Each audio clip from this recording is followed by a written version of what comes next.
जब रेखा गुप्ता जी का नाम अनाउंस किया गया तो मैं सीधा 30 साल पीछे चली गई। 2025 में हैं अभी हम, और 1995 30 साल पीछे गई। तब हमारे पास मोबाइल नहीं हुआ करते थे, एल्बम होती थी, एल्बम खोजी, उसमें से एक तस्वीर खूबसूरत जिसमें मैं अध्यक्ष पद का चुनाव जीती थी NSUI से, और रेखा गुप्ता ABVP से सचिव पद जीती थी, और दोनों ने मिलकर शपथ ली थी। वो वही तस्वीर है। मैं विधि द्वारा स्थापित भारत के संविधान के प्रति सच्ची श्रद्धा और निष्ठा रखूंगी। देखिए, मैं सबसे पहले रेखा गुप्ता जी को बधाई देती हूँ और शुभकामनाएं देती हूँ। जब रेखा गुप्ता जी का नाम अनाउंस किया गया तो मैं सीधा 30 साल पीछे चली गई। 2025 में हैं अभी हम, और 1995 30 साल पीछे गई। तब हमारे पास मोबाइल नहीं हुआ करते थे, एल्बम होती थी, एल्बम खोजी, उसमें से एक तस्वीर खूबसूरत जिसमें मैं अध्यक्ष पद का चुनाव जीती थी NSUI से, और रेखा गुप्ता ABVP से सचिव पद जीती थी, और दोनों ने मिलकर शपथ ली थी। वो वही तस्वीर है। उम्र हमारी 20 साल थी उस समय। तो शपथ ली हम लोगों ने, एक साथ मिलकर काम किया। आइडियोलॉजिकल लड़ाई उसके साथ थी, है और रहेगी, उस समय भी होती थी। वो अखिल भारतीय विद्यार्थी परिषद से तीनों जीते थे, मैं अकेली अध्यक्ष जीती थी। तो RSS के लोगों को लाना, लेक्चर करवाना उस विचारधारा को जिसका हम बिल्कुल विरोध में खड़े रहते हैं, खड़े हैं।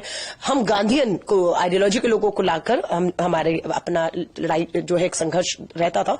लेकिन मुद्दों पर जब बात आती थी तो रेखा और मैं एक अंडरस्टैंडिंग होती थी कि दिल्ली के मुख्यमंत्री मदन लाल खुराना जी हैं और देश के प्रधानमंत्री कांग्रेस से PV नरसिम्हा राव जी थे, तो सेंट्रल यूनिवर्सिटी है तो मिलकर करते हैं। तो हमने मिलकर काम भी किए। साल बहुत नहीं होता है, हमें अपनी कैंपस, मैं खुद साइंस स्टूडेंट थी, अपनी लेबोरेटरी लैब से फुर्सत नहीं मिलती थी, फिर एक साल में बहुत कुछ करना था। लेकिन ये कि हम कर पाए। रेखा उस समय भी बहुत एग्रेसिव थी, क्योंकि वही RSS ABVP वाला एग्रेशन जो हमने पार्षद के तौर पर, उनका एक वीडियो मेरे सामने सुबह आया, क्योंकि वो जब पार्षद रही तो मैं कभी पार्षद नहीं रही, तो एक हाउस में हमें बैठने का मौका दोबारा नहीं मिला। मैं जब विधायक हुई 2015 से 20, तो वो विधायक नहीं थी, तो सदन में भी बैठने का, विधानसभा भी मौका नहीं मिला। अब वो पहली बार विधायक बनी है। लेकिन उनका जो वीडियो मैंने देखा तो मैंने उनको शुभकामनाएं, बधाई तो दी है, लेकिन नसीहत भी दी है, क्योंकि उन्होंने भी शायद नहीं सोचा होगा कि वो सीधा पार्षद से पहली बार विधायक बनेंगी और मुख्यमंत्री हो जाएंगी। लेकिन सदन में जो उनका आचरण है, अगर मुख्यमंत्री के तौर पर विपक्ष में कोई ऐसा करेगा तो वो अब क्या करेंगे, क्योंकि उन्होंने पार्षद रहते हुए सरकारी संपत्ति को नुकसान पहुंचाया, माइक, पोडियम सब तोड़ा। वो आज वायरल वीडियो है। सो मैंने उनको नसीहत दी है कि अब ये जो चीजें आपका पीछा नहीं छोड़ेंगी। चैलेंज अंदर और बाहर दोनों रहेगा। मैं महिला कांग्रेस की राष्ट्रीय अध्यक्ष हूं और दिल्ली मेरी है। मैं बार बार कहती हूं, दिल्ली में बेटियों की सुरक्षा, महिलाओं की सुरक्षा एक महिला मुख्यमंत्री की प्राथमिकताओं पर होनी चाहिए। रेखा जी मुख्यमंत्री हो गई हैं, स्वाभाविक है उन्हें पूरी सुरक्षा मिल जाएगी, लेकिन उनकी प्राथमिकताओं पर दिल्ली की हर बेटी की सुरक्षा होनी चाहिए। अगर वो उस दिशा में काम करेंगी, महिला कांग्रेस की राष्ट्रीय अध्यक्ष होने के नाते पूरा समर्थन, सहयोग हर तरीके से मिलेगा। महिला आयोग की नई अध्यक्ष भी नियुक्त करनी होगी उन्हें, और अगर कहीं लगेगा कि वो चूक रही हैं तो हम पीछा नहीं छोड़ेंगे। मुझे याद है शीला दीक्षित जी को निर्भया के मुद्दे पर, महिला मुख्यमंत्री थी, घेरा गया था, पूरा बदनाम किया गया था। लेकिन आज हम बहुत आगे निकल चुके हैं। आज कोई इफ एंड बट नहीं, केंद्र में उनकी सरकार, गृह मंत्री, पुलिस, LG सब उनके हाथ में है, और वो कर सकती हैं, करेंगी तो बेहतर है, क्योंकि वो कामयाब होंगी तो दिल्ली कामयाब होगी, क्योंकि मुख्यमंत्री हैं। वो फेल होंगी तो मेरी दिल्ली फेल होगी। लेकिन चुनौतियां उनको अंदर ज्यादा रहेंगी, बाहर से मुझे लगता है की तुलना में। हाँ, काम नहीं करेंगी तो शायद लगता है कि ज्यादा चुनौतियां उनके पास होंगी। उनसे जो पूछा गया जब वो इलेक्ट हुई, उनसे उन्होंने कहा कि उनकी एक स्टोरी एक इंस्पिरेशन स्टोरी हो सकती है कि एक मिडिल क्लास लड़की टॉप लीडरशिप पे अब CM बनने जा रही है। आपकी भी जर्नी सही रही है, आप कनेक्टेड भी रहे हैं उनसे, मिले भी हैं, इतने साल काम भी किया है। आपकी उम्मीदें क्या रहेंगी, क्योंकि एक महिला विंग की आप चीफ हैं कांग्रेस की, कैसे आप देखती हैं, क्या उम्मीदें रहेंगी? आपकी प्राथमिकता आपने अभी बताई, और क्या उम्मीद रहेंगी, क्योंकि आपने क्लोजली उनके साथ काम भी किया है, कैसे एडमिनिस्ट्रेटर? देखिए, मैं फिर कह रही हूँ, पहली बार वो विधायक हुई हैं, पहली बार वो विधानसभा में जाएंगी, और पूरा उनको कैबिनेट और पूरा शासन और प्रशासन को मिलकर लेकर चलना, और with in a party challenge उनके सामने रहेगा। बिकॉज मैं जब पहली बार MLA बनी 5 साल, तो मुझे लगा पहले 1-2 साल तो सदन क्या है, प्रस्ताव कैसे आते हैं, कानून कैसे बनते हैं, और हर चीज एक विधायक के तौर पर एक बड़ी चुनौती। जब पहली बार बने, वो तो सीधा विधायक के बाद मुख्यमंत्री ही हो गई है, तो पूरी दिल्ली का चप्पा चप्पा उन्हें अभी जाना है ना, क्योंकि वो सिर्फ शालीमार बाग से पार्षद हुई, वहीं से विधायक हो गई, और दिल्ली की जो 70 विधानसभाएं, आप पूरी दिल्ली को उन्हें जानना होगा, दिल्ली की समस्याओं को जानना होगा, और दिल्ली की समस्याओं के हल एक महिला मुख्यमंत्री के पास होने चाहिए, ये हम उम्मीद करते हैं।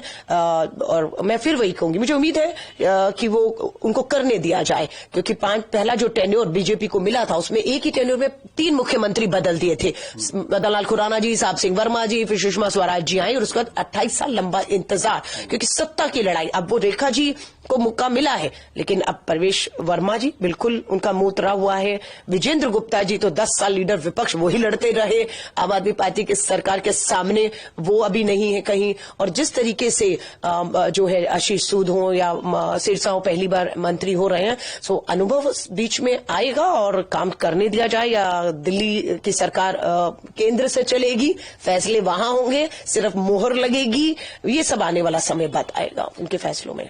आम आदमी पार्टी के नेशनल कन्वीनर अरविंद केजरीवाल ने भी बधाई तो दी, उन्होंने एक और चीज कही कि हम सपोर्ट करेंगे जो भी डेवलपमेंट का काम किया जाएगा दिल्ली में। उनके डेवलपमेंट के काम के ऊपर आपने काफी कटाक्ष किया, आपने चुनाव भी उस पर लड़ा, जो इनका डेवलपमेंट मॉडल था उसके ऊपर काफी बातें हुई इस पूरे चुनाव में। अब इनका ये जो बयान आया उसको देखिए, अरविंद केजरीवाल जी को मैं कहूंगी, आप तो सहयोग करते ही आए थे बीजेपी को, आप ना सहयोग करते तो आप 10 साल सत्ता में नहीं रहते।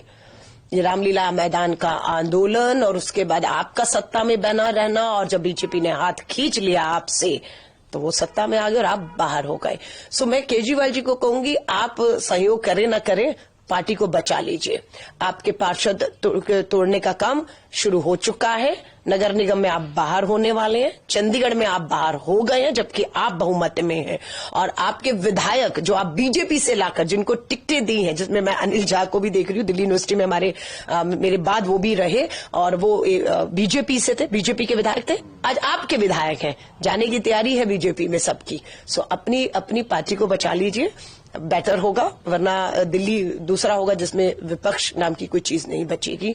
ये बीजेपी का हथकंडे रहे हैं और वो अपने हथकंडे जो है वो करेंगे। नहीं, बिल्कुल मैं इस बात से सहमत हूं, और मैं देखना चाहती हूं कि बीजेपी ने तो महिला मुख्यमंत्री घोषित कर दी, तो क्या आम आदमी पार्टी नेता विपक्ष के तौर पर आतिशी को सामने बिठाती है या नहीं बताती। और ये देखने वाला होगा कि दोनों महिलाएं सदन के भीतर, जो मुख्यमंत्री है और नेता विपक्ष है, अगर दो और पूर्व मुख्यमंत्री भी हैं वो, तो देखते हैं क्या रहेगा।